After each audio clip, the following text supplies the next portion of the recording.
अभी हमारे बीच पप्पू यादव कौन बनेगा? कहां से लाएंगे हम दूसरा?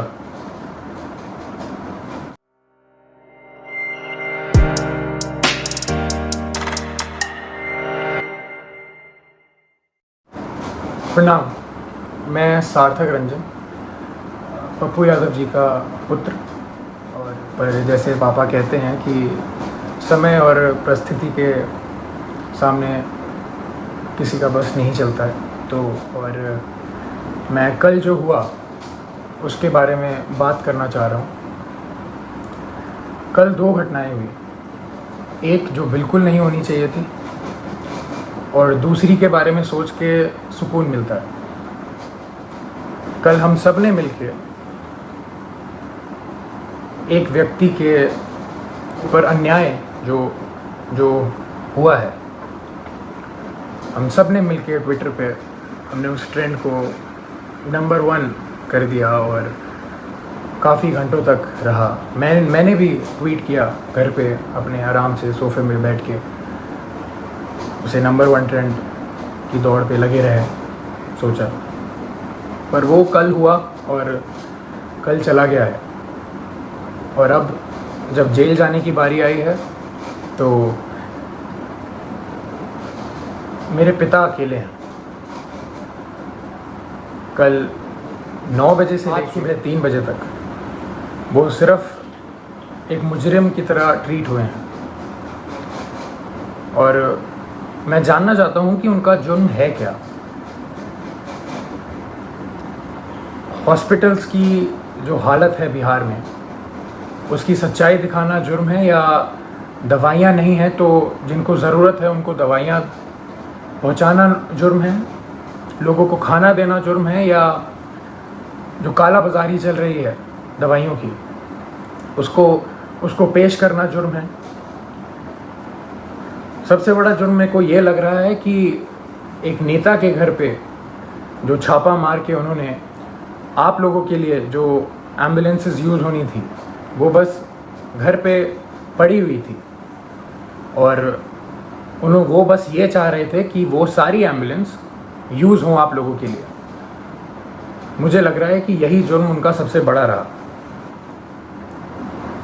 अपना परिवार छोड़ के उन्होंने बिहार के हर एक परिवार के लिए काम करना सही समझा। हर एक परिवार की एक भी पुकार अनसुनी ना जाए, उनका बस यही मकसद है शुरुआत से। मैं हर रोज़ बात करता था उनसे, कल के पहले तक हर रोज़, और बस एक ही चीज़ पूछता था मैं उनसे कि क्या आपकी तबीयत ठीक है? क्योंकि मैं भी घर पे बैठ के आराम से आप लोगों की तरह बस देखता था कि वो उनकी वीडियोस कि कभी वो कोविड वार्ड में जा रहे हैं, पेशेंट्स के बीच में जा रहे हैं, मुर्दा घर जा रहे हैं, या भीड़ के बीच में खाना दे रहे हैं, या कोई माँ उनसे गले लग के अपने बेटी या बेटे के लिए रो रही हैं। तो मुझे भी यही लगता था, या तो कभी किसी मुर्दा के साइड में खड़े हैं मुर्दा घर जाके, तो वो देख के मेरे को बस यही लगता था कि दूसरी बॉडी मेरे पिता की भी हो सकती है इस महामारी के कारण। और हमेशा जब भी मैं उनसे पूछता था कि पापा मास्क पहन रहे हैं या आप सैनिटाइज कर रहे हैं या कुछ ध्यान रख रहे हैं, तो वो कहते थे कि मुझे कुछ नहीं हो सकता, क्योंकि मेरे साथ पूरा बिहार है, उनका स्नेह है, उनकी दुआ है। और वो आज अकेले बीरपुर में पूरी रात नहीं सोए हैं और अकेले हैं, और जहां उन्हें रखा गया है वो बिल्डिंग किसी भी वक्त टूटने के दम पे है। और जब ऐसा व्यक्ति इतना काम करके, इतनी सच्चाई से काम करके अकेला पड़ जाए, तो बुरा लगने वाली बात है ये कि उन्होंने हर एक घर के लिए अपना घर छोड़ा है, अपने घर की जिम्मेदारियां छोड़ के आप सबके बीच रहने का संकल्प लिया। आप सबके लिए जीने के लिए संकल्प लिया। हमने कल बहुत बहुत साथ दिया उनका ट्विटर पे और किस पे नहीं, पर सिर्फ ट्विटर ही चीज़ नहीं रह गई है, सिर्फ नंबर 1 ट्रेंड होना ही नहीं रह गया है।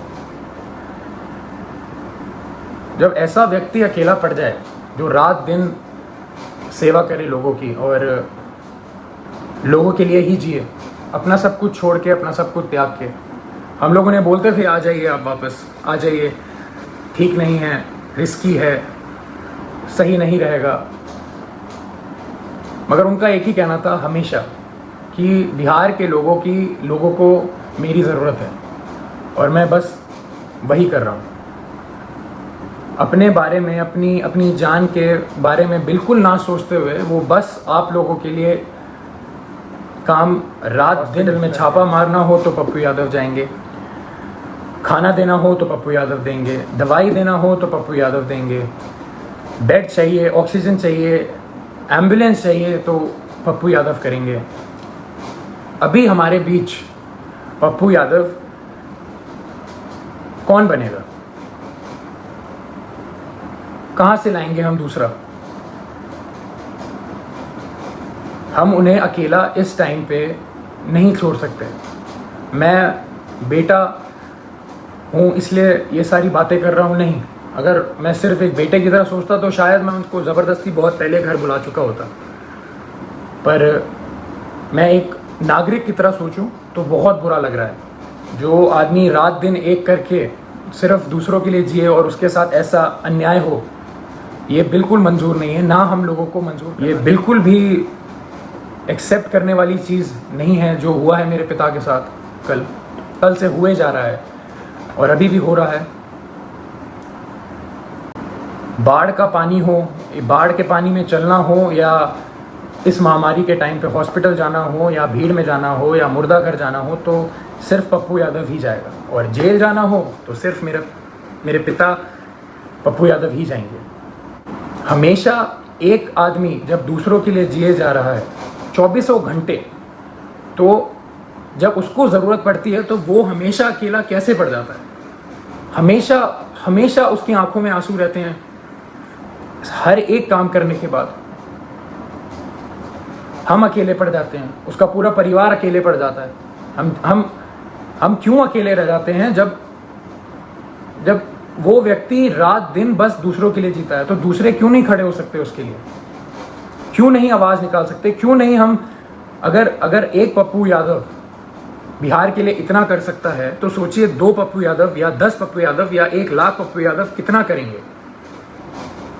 मैं कहूँगा मेरे पिता का नाम सिर्फ एक नाम नहीं है, वो सिर्फ एक व्यक्ति नहीं है, वो एक जुनून है। जो वो जुनून हर एक के अंदर रहता है। मेरे अंदर भी है, मेरी बहन के अंदर भी है, मेरे भाई के अंदर भी है, और आप सब के अंदर है। वो सारा जुनून एक साथ अगर काम करे तो हमारा जो पहला पप्पू यादव है वो कभी अकेला नहीं पड़ेगा। दिल से खुशगुजार हूँ आप सबका कि हम सब ने कल बहुत बहुत प्यार दिया, बहुत स्नेह दिया मेरे पिता को, पर अभी रुकने की बारी नहीं है। उनको अभी तक हरास किया जा रहा है। जैसे कल रात से वो सोए नहीं हैं, खाए नहीं हैं, उनको दवाई खानी होती है, उनको शुगर है, उनका 1.25 महीने पहले ऑपरेशन हुआ है, राइट पैर की नसें उनकी वीक हैं, तो खून सर्कुलेशन नहीं होता है उनके राइट पैर में अच्छे से।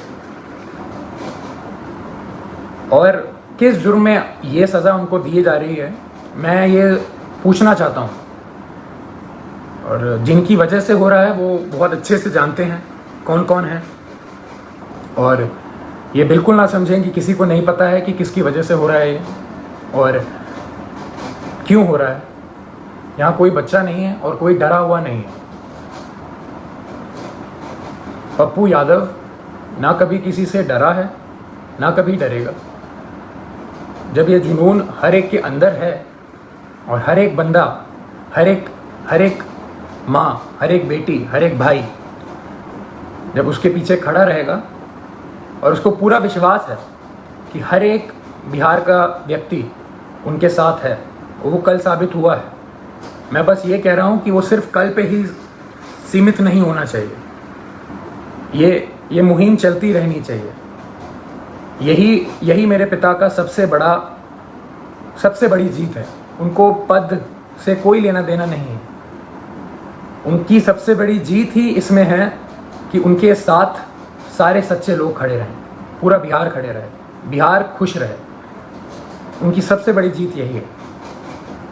तो जब हम सब में ये जुनून है तो हम सब मिलके इस मुहिम को, इस भ्रष्टाचार के खिलाफ जो हमने मुहिम छेड़ी है, जो ये भ्रष्टाचार मेरे पिता के खिलाफ हो रहा है, जिस जुर्म में जो कोई नहीं बता सकता, जो कोई बता ही नहीं सकता कि जुर्म है क्या, मैं चाहूँगा हम सब एक साथ मिलके इस भ्रष्टाचार के खिलाफ जो मुहिम मेरे पिता ने छेड़ी है, लाखों की कतार में हम एक सब मिलके इसके खिलाफ आवाज़ उठाएं और मेरे पिता को जो जीत हमेशा देखी है उन्होंने बिहार के लिए, वो रास्ता, वो राह, वो पथ पे हम सबको चलते रहना है। इसी में उनकी सबसे बड़ी खुशी और सबसे बड़ी जीत है। मैं बहुत खुश नसीब महसूस करता हूँ कि मैं अभी यहाँ बैठ के आपके सामने ये सब बोल पा रहा हूँ।